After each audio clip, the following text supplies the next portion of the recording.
KG gave me this beat from Naughty by Nature, gave me this beat, and it had like a jazz bass line to it, but it was really knocking. And for some reason, I was just inspired by the stories around me.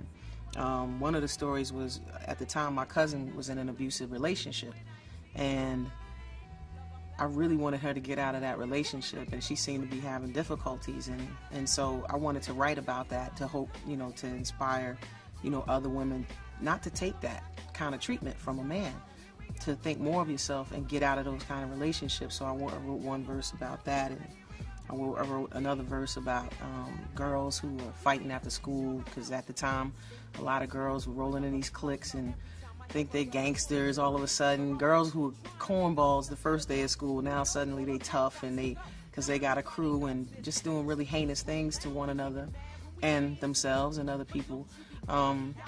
But ultimately, also it was really about, at the time a lot of rappers were calling females bitches and hoes in their records, and I was like, my attitude was, who you calling a bitch, When she came out with who you calling a bitch, it's like, wow, I wrote that, or I should have wrote it.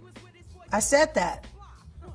Did I say it? She was saying what every woman was saying. The reason why I started rapping. I think it addressed a lot of the issues that were happening on an everyday basis in the community.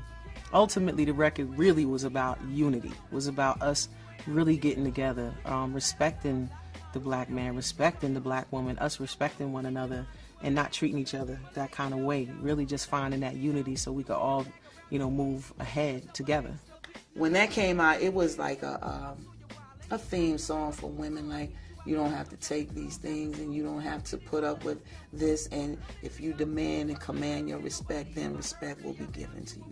A lot of girls would come up to me and tell me that they were in an abusive relationship, and when they heard that record, it really, something clicked in their heads, and something really motivated them to get out of that relationship. And for me, if you can make music and have the power to help someone do something that difficult to do, that's the best payoff you can ever have. It's not about how much money you make or how many records you sell. It's about the fact that you may have saved someone's life that day. She might have got killed that day. That might have been the one day where it just wasn't a slap, a choke, a punch, a kick, but it was actual murder, and you might have helped save someone's life. So I heard many stories along the way and got lots of letters about it, and even guys would come up to me and say, my sister really likes that record, or, my mother loves that song, and that means a lot to me.